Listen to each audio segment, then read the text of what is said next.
One method of implementing the matching principle is known as associating cause and effect. This implies that a clear and direct relationship exists between the expense and the associated revenue.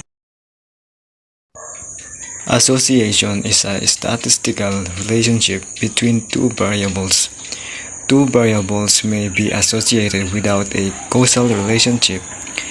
Causation means the exposure produces the effect. The matching principle requires that revenues and any related expenses be recognized together in the same reporting period. Thus, if there is a cause and effect relationship between the revenue and certain expenses, then record them at the same time.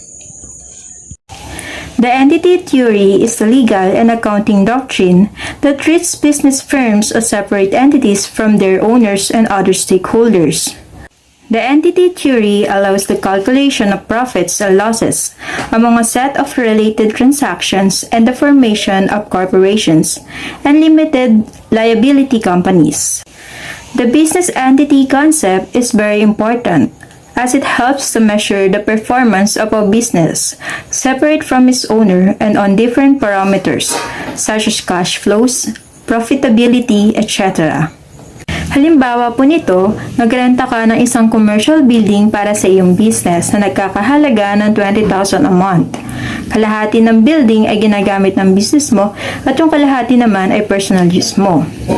Pero pagdating sa pagre-record, 10,000 a month lamang ay ilalagay sa rental dahil kalahati lamang ng building ang ginagamit ng business mo. Hindi babayaran ng business ang mga gamit na pang personal mo kahit na ikaw pa ang may-ari ng business na ito. Proprietary theory. Under the proprietary theory, the entity is the agent, representative, or arrangement through which the individual entrepreneurs or shareholders operate. In this theory, the viewpoint of the owners group is the center of interest, and it is reflected in the way that accounting records are kept and the financial statements are prepared. The primary objective of the proprietary theory is the determination and analysis of the proprietor's net worth. Accordingly, the accounting equation is viewed as assets minus liabilities is equal to proprietor's equity. The proprietary theory has some influence of financial accounting techniques and accounting treatment of items. For example, net income of a company, which is arrived at after treating interest and income taxes as expense, represents net income to equity shareholders rather than to all providers of capital. Similarly, terms such as earning per share, book value per share, and dividend per share indicate a proprietary emphasis. The proprietary theory has two classifications, depending upon who is considered to be included in the proprietary group. In the first type, only the common shareholders are part of the proprietor group, and preferred shareholders are excluded. Thus, preferred dividends are deducted when calculating the earnings of the proprietor. It is equity shareholders. The second form of the proprietary theory, both the common capital and preferred capital are included in the proprietor's equity.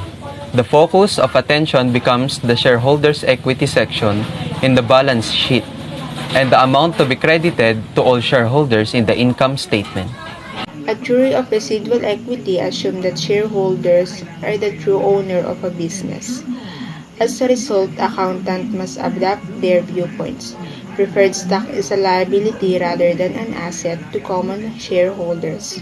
The statement of bondholders and preferred shareholders would be subtracted from the company assets to determine residual equity. Subsequent to deducting favored offers, just normal offers stay as the leftover value. This is the premise of the lingering value hypothesis, and the normal investor can be considered as leftover financial backers.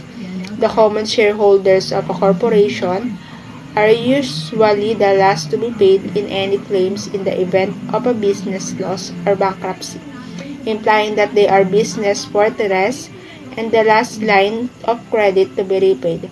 In residual equity theory, it is measured by subtracting company asset from the statement of debt holders and preferred shareholders. Residual equity equals asset, liabilities, preferred stock. This method of calculating shareholder equity is based on the idea that shareholder value should be based on what shareholders would receive if the company were sold or liquidated. Because liabilities and preferred shareholders are paid first, the true residual value is synonymous with shareholder equity. Fund theory. The accounting objective is neither proper income determination nor proper valuation of asset but the custody and administration of funds. The objective is directed towards cash flows exemplified by the formula cash inflows minus outflows equals to fund. This concept is used in government accounting and fiduciary accounting. The fund includes a group of assets and liabilities and restrictions representing specific economic function or activities. Therefore, the asset or funds are being moved to governmental organization. It is not personal purpose. It also encourages cash flows where the money gets or goes.